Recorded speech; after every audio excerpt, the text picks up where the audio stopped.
షేర్లింగంపల్లి నియోజకవర్గ పరిధిలోని ఇల్లు లేని నిరుపేదలందరి యొక్క లిస్టును ప్రిపేర్ చేసుకొని మన జిల్లా కలెక్టర్ గారికి భారత కమ్యూనిస్ట్ పార్టీ సిపిఐ రంగారెడ్డి జిల్లా కార్యదర్శి గారు ఆధ్వర్యంలో, జంగన్న గారి ఆధ్వర్యంలో, అదేవిధంగా రాష్ట్ర సమితి సభ్యులు పర్వతలన్న గారి ఇద్దరి సమక్షంలో మనం కలెక్టర్ గారిని కలవడం జరిగింది. అయితే కలెక్టర్ గారు చాలా సానుకూలంగా స్పందించడం జరిగింది. అన్న మాటలనే ఇందాం. ప్రియమైన కామ్రేడ్స్, ఈరోజు షేర్లింగంపల్లి నియోజకవర్గానికి సంబంధించిన పేదవాళ్ళు ఎవరైతే ఉన్నారో, ఇండ్లు లేని పేదవాళ్ళు చాలా ఇబ్బందులు పడుతూ కిరాయి ఇండ్లల్లో అద్దెలు కట్టలేని పరిస్థితి, కూలీనాలు చేసుకొని బతుకుతున్నటువంటి వాళ్ళందరి గురించి ఇండ్లు లేని పేదవాళ్ళు ఎవరైతే ఉన్నారో వాళ్ళందరి షేర్లింగంపల్లి నియోజకవర్గ పరిధిలో ఉన్నటువంటి పేదల ఇండ్లు లేనటువంటి వాళ్లకు ఇండ్లు మంజూరు చేయాలని చెప్పి ఈరోజు పేర్లతో సహా ఈరోజు రంగారెడ్డి జిల్లా కమిటీ ఆధ్వర్యంలో జిల్లా కలెక్టర్ గారికి వినతిపత్రం ఇవ్వడం జరిగింది.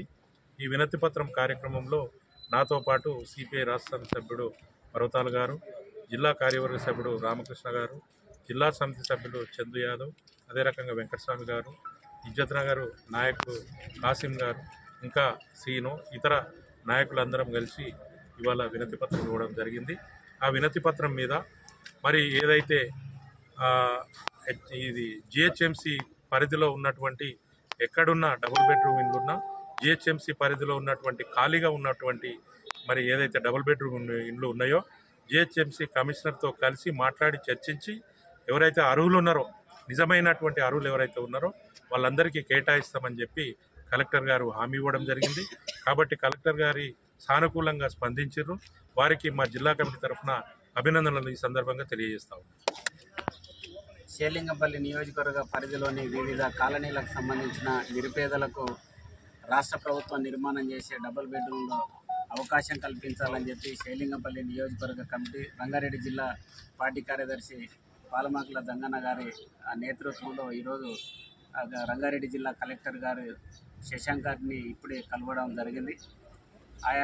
ఆయా సమస్యల మీద కలెక్టర్ గారికి మనం విన్నపం చేసి విషయాలు చెప్తే ఆయన చాలా సానుకూలంగా జిహెచ్ఎంసీ పరిధిలో ఔటర్ రింగ్ రోడ్డు లోపల కానీ వెలుపల బయట కానీ ఎక్కడ డబుల్ బెడ్రూమ్లో నిర్మాణం చేసినా జిహెచ్ఎంసీ పరిధిలోని అధికారులతో చర్చించి మీరు ఇచ్చిన లిస్టులో అర్హులైన పేదలు ఉంటే ఖచ్చితంగా వాళ్ళకు అవకాశం కల్పిస్తామని చెప్పి వారు చెప్పడం చాలా సంతోషం. అయితే ఈ సందర్భంగా షేర్లింగంపల్లి నియోజకవర్గ కమిటీ నిరంతరాయంగా అక్కడున్న స్థానిక నిరుపేదలు చాలామంది అద్దెలు చెల్లించలేక చాలా దౌర్భాగ్యమైన పరిస్థితిలో ఉన్నారు. రెక్కాడితే తప్ప డొక్క నిండని అంత కటిక నిర్భాగ్యులు ఆ ఏరియాలో ఉన్నారు. అది నిరంతరం అంటే దినదిన అభివృద్ధి చెందుతున్న కొండాపూరు, మాదాపూరు, గచ్చిబౌలి, ఇజ్జత్ నగరు, కానామెట్టు, అట్లాగే మియాపూర్ లాంటి ఏరియాలలో అద్దెలు అంటే చాలా నిరుపేదలు జీవించే ఏరియాలు కావు.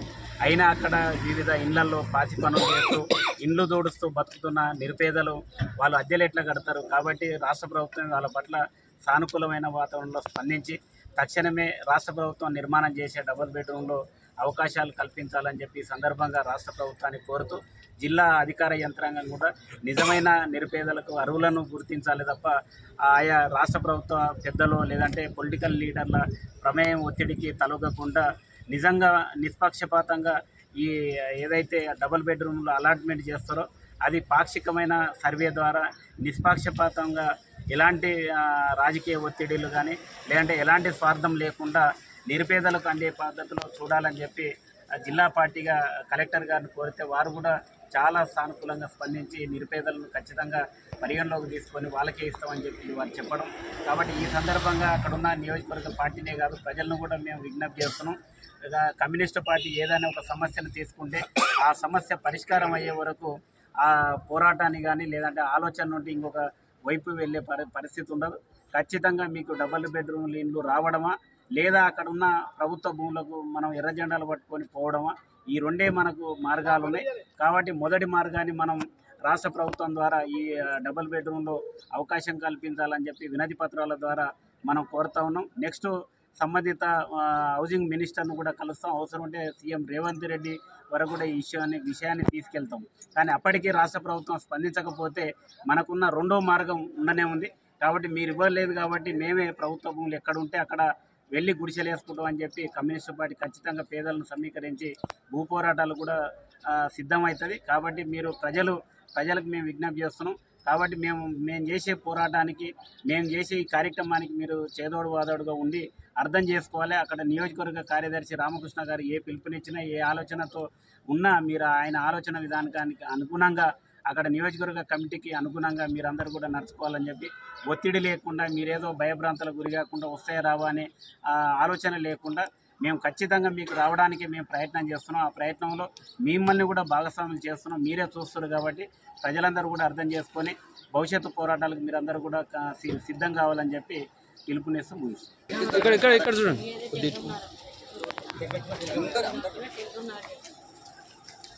ఇవ్వాలి పేదలకు డబుల్ బెడ్రూమ్లు ఇండ్లు, పోరాడతాం పేదలకు డబుల్ బెడ్రూమ్లు ఇండ్లు వచ్చే వరకు.